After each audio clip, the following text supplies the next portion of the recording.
መአብ ወወልድ ወመንፈስ ቅዱስ አሐዱ አምላክ አሜን። ሰላም እንደምን ሰነበታችሁ ውድ የኖኤድስ መንፈሳዊ ቻናል ቤተሰቦች። በዛሬው መሰናዷችን ከሰሞኑ መነጋገሪያ ሆኖ የሰነበተውን የዲያቆን ምህረት መላኩንና የነጮቹን ፓስተሮች ክርክር በሚመለከት ተወዳጁ መምህር ዲያቆን ሄኖክ ኃይሌ ያሰፈረውን ጽሑፍ እናጋራችኋለን። እስከ ፍጻሜው አብራችሁን ቆዩ። የወንድሜ የዲያቆን ምህረት መላኩንና የሁለቱም ፓስተሮች ውይይት ዘግይቼም ቢሆን አየሁት ይላል ዲያቆን ሄኖክ ኃይሌ ጽሑፉን ሲጀምር። ውይይቱ በጣም በሰከነው የዲያቆኑ ኦርቶዶክሳዊ ጨዋነት የተነሳ ሁለቱን የፕሮቴስታንት ዋርካዎች በትህትና ብቻ የገነደሰ ነበር። ቅመሙ ዲያቆን ምህረት ውይይቱ እንደሚቀርጽ በደንብ ስላስተዋለ ጠይቋቸው ሳይመልሱ ያለፉትን ወይም ያልተጠየቁትን ጉዳይ ያነሱበትን ቦታ ሁሉ ልክ ነጥብ ተመልካች ይፍረድ በሚመስል ብልጠት እየተወ ወደ ቀጣዩ ነጥብ የሚሸጋገርበት ፍጥነት ድንገት የገባበት ውይይት ሳይሆን የተጠና ወይም ስክሪፕትድ ውይይት እንደሚመስል አድርጎታል። በጣም በትህትና ሆኖ እየጠየቀ እርቃናቸውን ያሳየበት መንገድ ምን ያህል ሊያናድዳቸው እንደሚችል ሳስብ ውይይቱ በሰላም አለቀ እንጂ ካሁን ይመቱት ይሆን ብዬም ተሳቅቄያለሁ ይላል ዲያቆን ሄኖክ ኃይሌ። በውይይቱ ላይ ካየኋቸው ያስገረሙኝን ጥቂት እውነታዎች ውይይቱን እየተረኩ ላስቀምጥ። ዲያቆን ምህረት ውይይቱን የጀመረው የፓስተሮቹን አስተምሮ ከቤተ ክርስቲያን ቅድምና አንጻር በማንሳት ነበር። በዚህም ለፕሮቴስታንቱ ዓለም ደካማ ጎን የሆነውን ስስ ብልት በመምታት ጀመረ። ነገሩ እንዲህ ነው። መጽሐፍ ቅዱስን አሁን ባለው ቅርጽ እንዲህ አድርጋ የሰራችው ቤተ ክርስቲያን ናት። ይህ እውነታ ደግሞ መጽሐፍ ቅዱስን በቀጥታ ከሐዋርያት እጅ የተቀበሉትንና ሐዲስ ኪዳን በቀኖና ወስነው ለእኛ ያስተላለፉትን የመጀመሪያዎቹን ክርስቲያኖች ትርጉምና አረዳድ እንድንቀበል ያስገድደናል። ልክ እስራኤል ሕግን ተቀብሎ የመጣውን ሙሴን እንደ ባለሥልጣን እንደተቀበሉትና ስለ ሕጉ የእርሱን ሐሳብ ያለማወላወል እንደተቀበሉ ሁሉ ሐዲስ ኪዳንን ከሐዋርያት እጅ የተቀበሉትን የመጀመሪያው ክፍለ ዘመን አባቶችንም በሐዲስ ኪዳን ትርጉም ላይ ያላቸውን ሐሳብ መቀበል ግድ ይላል። ይህን ጠንቅቆ የተረዳው ዲያቆን ምህረት ጥምቀትንና ቁርባንን ተምሳሌቶች እንጂ ለድህነት ፍቱን አይደሉም ስትሉን ነበር። ከአንደኛ እስከ 3ኛው ክፍለ ዘመን ያሉ ክርስቲያኖችን ሐሳብ ስናይ ደግሞ እነዚህ ነገሮች ለመዳን የግድ አስፈላጊ መሆናቸውን ጽፈው እናገኛለን። የእኔ ጥያቄ መጽሐፍ ቅዱስን በቀጥታ ከተቀበሉትና ሐዲስ ኪዳንን በቀኖና ከደነገጉ ክርስቲያኖች ጋር ትርጓሜያችሁ ካልገጠመ ምኑን መጽሐፍ ቅዱስ አመናችሁ ይባላል አላቸው። ባጭሩ መጽሐፍ ቅዱስን ያዋለዱትን አዋላጆች ካልሰማችሁ ምኑን መጽሐፍ ቅዱሳዊ ሆናችሁት? ድምፅህ የያዕቆብን ይመስላል፣ ጸጉር ግን የኤሳው ነው ያለው ለእናንተ አይደል ወይ እንደማለት ያለ ነው። ዲያቆን ምህረት በዚህ ጥያቄው ሰዎቹን ጨርሶ ወደማያውቁት ጨለማ ክፍል ወስዶ ቆለፈባቸው። የአንደኛው ክፍለ ዘመን አባቶች ስነ ጽሑፍና ታሪክ ለነሱ የማያውቁት የውጊያ አውድ ነው። ወደ በኋላም በሚስጥረ ቁርባን ዙሪያ ባለው ግልጽ አቋምና ከሐዋርያት ጋር በነበረው ቅርበት የተነሳ የፕሮቴስታንት ሊቃውንት ምን ነው ባልተፈጠረ የሚሉትንና አንዳንዶቹም እሱ አልጻፈውም ብለው መጽሐፉን ለመካድ የሚገደዱበትን ቅዱስ አግናጢዮስን በመጥቀስ አስጨንቋቸዋል። የሚገርመው የሰጡት መልስ የምትለው እውነት ከሆነ ለምን ሚሊዮኖች ሳይቀበሉት ቀሩ የሚል ልፍስፍስ ጥያቄ ነው።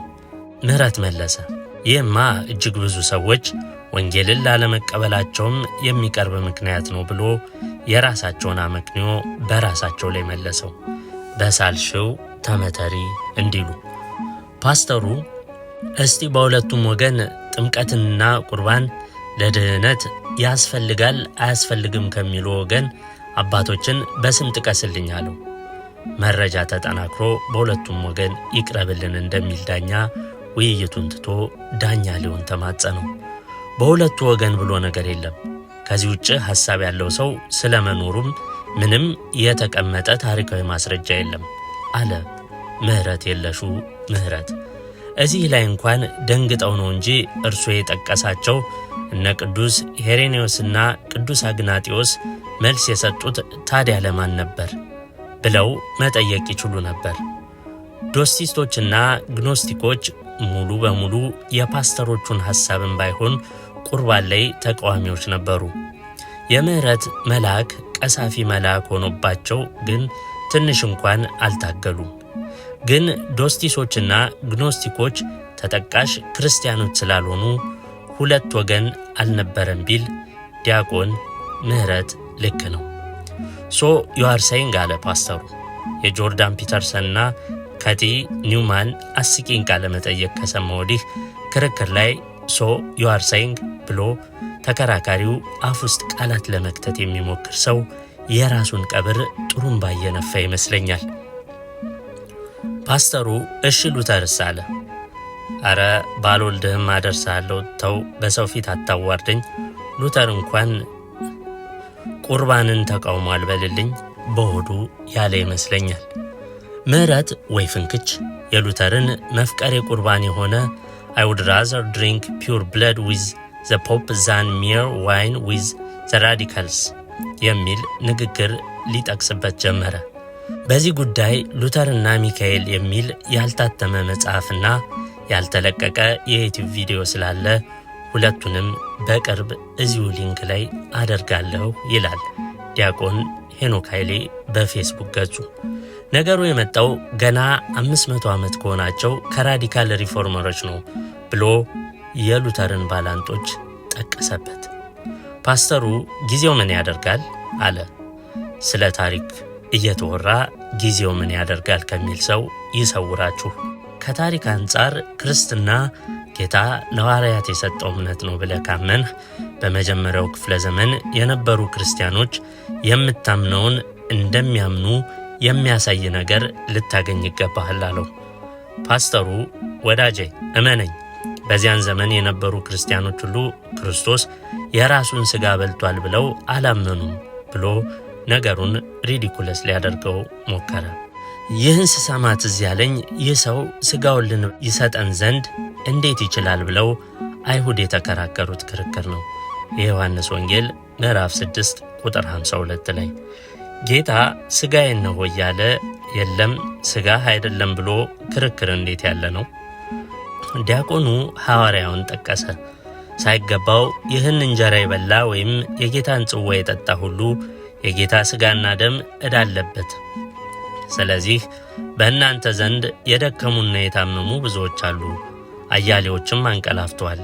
አንደኛ ቆሮንቶስ ምዕራፍ 11 ከቁጥር 30። ከዚያም ሥጋና ደሙ ተራ እንጀራና ወይን ብቻ ከሆነ እንዴት ሳይገባቸው ተቀብለው የሞቱ ሰዎች ሊኖሩ ቻሉ ብሎ ጠየቀ። አዝናኙ ውይይት እንደቀጠለ ነው። ሰውየው ጥያቄውን መመለስ ትቶ አንወርዚ ማለት ወርዚ ያልሆነ ነው ብሎ ቃሉን አብራራ። ቀጠለና ጉዳዩን ከማይገናኘው የሴት ጠጉር አለመሸፈን ጋር አገናኘው።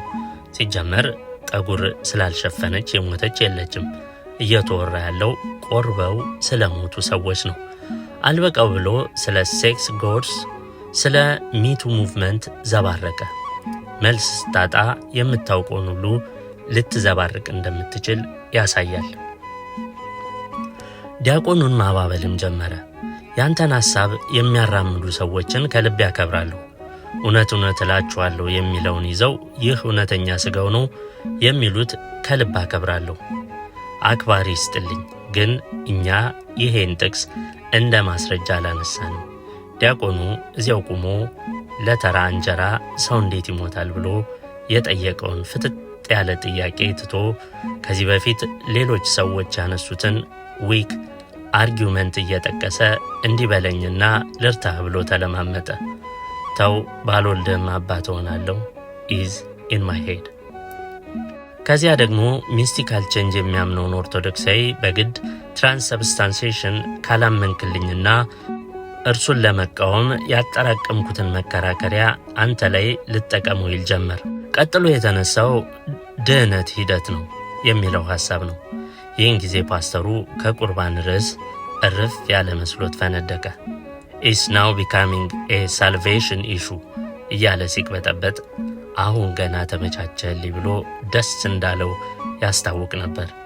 ምሕረቱ ድናችኋል ብቻ ሳይሆን ትድናላችሁም ይላል ብሎ የድህነትን ሂደታዊነት አብራራ።